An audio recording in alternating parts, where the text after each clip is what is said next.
पिछले सेशन में हम लोगों ने बायोग्राफी पढ़ी थी पीवी शैली की। उस पर जो है एमसीक्यूज हम लोगों ने कर लिए 30। जितना हम पढ़ेंगे और दूसरे दिन एमसीक्यूज उसके हम कवर करेंगे। आज जो है हम डिटेल स्टडी इनके वर्क्स की करना स्टार्ट कर रहे हैं। इसमें पहला वर्क हमने लिया है इनका क्वीन माव।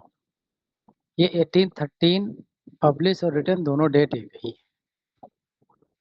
ये एक विजनरी पोएम है depicting an idealized future in which oppressions, monarchy and religion no longer exist। Stanza form इसका फ्री वर्स है। एक लार्ज राइम्ड जो है स्कीम इसमें दिखाई गई है, फिक्स कुछ है नहीं। मीटर जो है इसका भी वेरीड करता है। समटाइम्स ब्लैंक वर्स आप कंसीडर कर सकते हैं, बट मीटर भी इसका अलग अलग मिलता है। ये वर्क जो है हैरियट वेस्टबुक को डेडिकेट है, जो इनकी पहली वाइफ थी। इसमें एक क्वीन माव है जो कि फैरी है, और एंथ है एक ह्यूमन है, और स्पिरिट्स कई इसमें दिखाई जाती है। इसकी हम फेमस लाइन की अगर बात करें, fear not the future, weep not for the past. भविष्य से मत डरो, अतीत के लिए रो ना। कितनी प्यारी लाइन है। जनरली ये लाइन जो है याद की जा सकती है और कन्वर्सेशन में लोगों को बोली जा सकती है। यस सर, मेरी जब कोई डेली बड़ा रूटीन हताश लाइफ हो। में ये मतलब बहुत इम्पोर्टेंट है डेली रूटीन लाइफ के लिए। जी जी। जब कोई हताश हो, निराश हो, किसी को मोटिवेट करना हो, तो आप जो है लाइन याद कर लीजिए और फटाक से बोल दीजिए। उसका भी काम हो गया और एग्जाम में आपका भी काम हो जाएगा। आ गई लाइन अगर। Power like a desolating pestilence pollute whether it touches. शक्ति एक ऐसी विनाशकारी बीमारी है, जो भी इसे टच करता है उसे जो है ये दूषित कर देती है। पावर जो है एक बीमारी है, जो भी इसके टच में आता है वो दूषित हो जाता है। नेक्स्ट लाइन है, the present is the living sum total of the whole past. बहुत प्यारी ये भी लाइन है। जो आज हमारा वर्तमान है वो हमारे पूरे पास्ट का एक संयोग है, या उसका जो है करने का परिणाम है, या उसका योग है। इसी तरह से इसको थोड़ा और आगे बढ़ा सकते हैं कि हमारा जो भविष्य होगा वो आज के द्वारा किए गए कार्यों का सम टोटल होगा। The present, our present will be sum total of our future will be sum total of our present. हमारे वर्तमान में अगर अच्छा पढ़ लेंगे, अच्छी तैयारी कर लेंगे, तो परीक्षा में अच्छे मार्क आ जाएंगे। तो ये दोनों तरह से इसको आप याद कर सकते हैं। ये पोइम जो है एक रेडिकल पोइम मानी जाती है, जो रिलीजियस और मोनार्की और इनजस्टिस को लेकर के यहाँ पर एक रेवोल्यूशनरी थॉट शैली का प्राइमरी नजर आता है। शैली early political and philosophical views इस पोइम में देखने को मिलते हैं। इस पोइम को ली हंट ने जो है बोल्ड और डिक्लेरेशन ऑफ ट्रूथ कह करके इसको जो है प्रेज किया है। William Hazlitt found it to be a visionary work but overly ambitious in it idealism. Queen Mab is a youthful revolutionary poem that showcases Shelley's political leaning and idealistic hope for humanity। ये एक पहला या इनका जो शुरुआती work है जिसमें youth को और रेवोल्यूशनरी आइडियाज को इसमें प्रेजेंट किया गया है, और मानवता और उस समय की व्याप्त व्यवस्थाओं के विरुद्ध मिल्टन की तरह मिलता जुलता इनका विचार निकल के सामने आता है। दूसरा वर्क इनका आता है अलास्टर, जिसका सब टाइटल है स्पिरिट ऑफ सॉलिट्यूड, जो कि 1815 में लिखा जाता है और 1816 में जो है ये पब्लिश होता है। एक metaphysical journey through the nature and human souls quest for meaning. यहाँ पर एज ए समझ लीजिए बियॉन्ड द फिजिक्स चीजें दिखाई गई हैं। एक आत्मा का वास्तविकता की खोज कैसे करती है, खोज में क्या क्या करती है, ये सारी चीजें दिखाई गई हैं। ब्लैंक वर्स में लिखा गया है। ब्लैंक वर्स होता क्या है, अनराइम्ड आयाम्बिक पेंटामीटर होता है। मीटर जनरली इसका आयाम्बिक है, जैसा कि ऊपर पढ़ चुके हैं। क्वाइट है यहाँ पर, और एक कोई मिस्टीरियस स्पिरिट के रूप में दो कैरेक्टर रिप्रेजेंट किए गए हैं। फेमस लाइन की बात करें, अर्थ, ओशन, एयर, बिलव्ड, ब्रदरहुड, पृथ्वी, महासागर, हवा और ये बंधुत्व। एक प्रकार से मेटाफर चीजें, एक अपास्ट्रॉफी टाइप में चीजें यहाँ पर दिखाई गई हैं। इनको यहाँ पर एड्रेस करते हुए ये चल रहे हैं।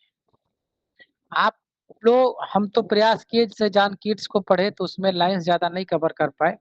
इसमें हमने जो है प्रयास किया है कि साथ में उस वर्क की लाइंस भी जो इम्पोर्टेंट है वो साथ में कवर होते चले, ताकि अगर समय न मिले दोबारा पढ़ने का तो कम से कम कुछ चीजें हमारे दिमाग में बनी रहे।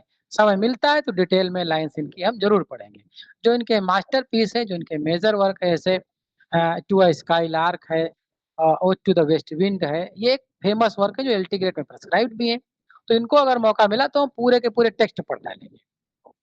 The joy, the solace and the living soul of nature, आनंद, सांत्वना और प्रकृति की जीवित आत्मा है। I could lie down like a tired child and weep away the life of care. हम थके हुए बच्चे की तरह लेट लेट सकते हैं, लेटे हुए हैं, और चिंताओं में और अपने से जो जीवन के परेशानियां हैं उसमें रो रहे हैं, आंसू बहा रहे हैं। एक प्रकार से यहाँ पर सैड टोन को जो है दिखाया गया है, जीवन के एक समझ लीजिए क्या बोलते हैं उसको, निराशावादी फैक्ट को डिपिक्ट किया गया है। यहाँ पर जो है ये से जो पोइम है इसमें जो शैली है वो अपने पर्सनल डिसअपेयर और इंटेलेक्चुअल परसुएट को यहाँ पर वो एक्सप्रेस करते हैं। Reflective of the romantic ideas and solitary genius, एकांतता का क्या जो है मजा है, एकांतता की क्या क्वालिटी है, एकांतता को जो है यहाँ पर उन्होंने डिपिक्ट किया है। क्योंकि तो अलास्टर और इसका सब टाइटल सॉलिटरी है, तो यहाँ पर जो है एकांत चीजों को ज्यादा अच्छे से बताया गया है। क्रिटिकल कमेंट्स में अगर हम बात कर लें, मेरी जो सैली इनकी खुद की जो वाइफ थी, considered it a reflection of सैलीज inner turmoils and search for identity. उनकी खुद की पहचान और उनके खुद के विचार इसमें बताए गए हैं, ये उनकी वाइफ का कहना था। मैथ्यू अनरोल्ड क्रिटिसाइज करते हैं इसको, it itself absorptions viewing it as orally melancholic। ये कुछ नहीं है, ये तो सिर्फ अपने आप को उसी में एब्जॉर्व कर देना है और एक थोड़ा दुखी टाइप का माहौल पैदा कर देती है, और इससे ज्यादा कुछ है नहीं। Alastor reflects the Shelley's philosophical exploration of solitude, poetic visions and inner conflict. ये सारी चीजें इसलिए जानना जरूरी है कि अगर थीम पूछ ले, इसका एम पूछ ले, इसके फीचर पूछ ले, तो ये सारी चीजें हमारे काम आने वाली है। अगला वर्क है द रिवोल्ट ऑफ इस्लाम, जो कि 1817 में लिखा जाता है। 1880 में जो है ये वर्क आता है।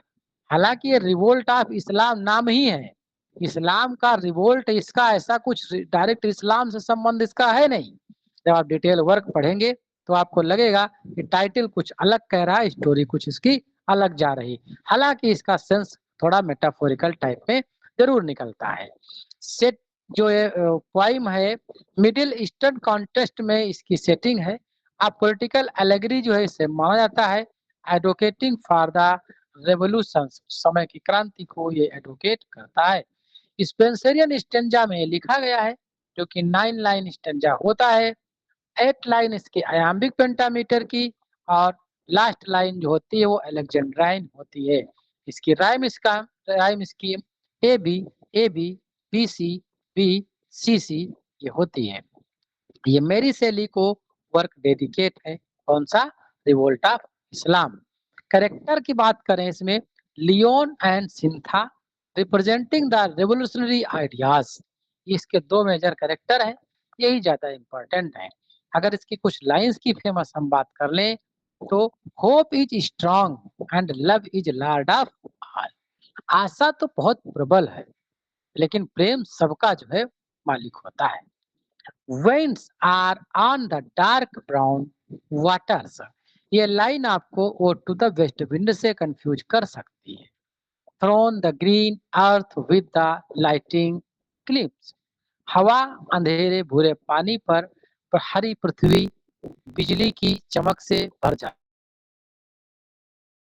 है। मतलब ये थोड़ा प्रकृति का यहाँ पर उद्बोधन करते हैं, प्रकृति को यहाँ पर एक्सप्रेस कर रहे हैं, उसकी सुंदरता को या उसके जो क्वालिटीज को यहाँ पर डिपिक्ट कर रहे हैं। उसमें जो है वाइन्स आता है, इसका वेस्ट टू वेस्ट विंड से कोई मतलब नहीं है। Rise like a line after slumber, बहुत प्यारी लाइन है। ये चीज लाइन तब कही जा सकती है जब जनरली कोई लीडर्स जो है देखे होंगे लोगों को जो है प्रोवोक करते हैं काम करने के लिए, कुछ करने के लिए। जो ये शैली हैं, इनको पंडित जवाहरलाल नेहरू, महात्मा गांधी और भारत के कई ऐसे नेता हुए हैं पहले के, जो इनके सेंटेंसेस को अपने स्पीचेस में कोट किया करते थे और उनके कई ऐसे मत रहे हैं शैली के, जिनसे ये सहमति भी अपनी जताते रहे हैं। राइज लाइक लायन, शेर की तरह उठो, नींद से जागो। जब कहते थे अंग्रेज सब कुछ तुम्हारा छीन लेंगे, ऐसा उठो शेर की तरह, नींद तोड़ो और जो है आओ हमारे मूवमेंट में शामिल हो। एक एलेगरी है उस समय के पॉलिटिकल सिचुएशंस पर जो है ये डिपिक्ट है इनका वर्क, एक रेवोल्यूशनरी वर्क माना जाता है। Shelley's fervent belief in non violent change. F R. Leavis इस वर्क को प्रेज करते हैं आइडियलिज्म के लिए, बट फाउंड इट इम्प्रैक्टिकल, लेकिन चीजें ये व्यवहारिक है नहीं, ये भी कहते हैं। हैरोल्ड ब्लूम कहते हैं it an important but flawed work, ये जरूरी तो है लेकिन ऐसा नहीं है कि ये सही ही हो और सबके काम का भी हो। The revolt of Islam symbolize the Sally's revolutionary zeal filled with hope for political and social reform। ये जो है बहुत ही रिवोल्यूशनरी थे, समाज में कुछ चेंजेस लाना चाह रहे थे। इनका बैकग्राउंड भी इतना तगड़ा पॉलिटिकल का था कि वहाँ के चीजें जो है इनको सूट करती थी। तो आज के सेशन में हम लोग इतना ही पढ़ेंगे। आगे जो है ओzymandias को पढ़ेंगे। लगभग 15 या 18 के करीब में हमने ऐसे वर्क पर इन्हीं पॉइंट्स को बनाया है और इतना चीजें कवर कर लेंगे, फिर जो चीजें बचेंगी अगले राउंड में या प्रैक्टिस सेट में चीजों को हम कवर करने की कोशिश करेंगे। आज का सेशन यहीं तक।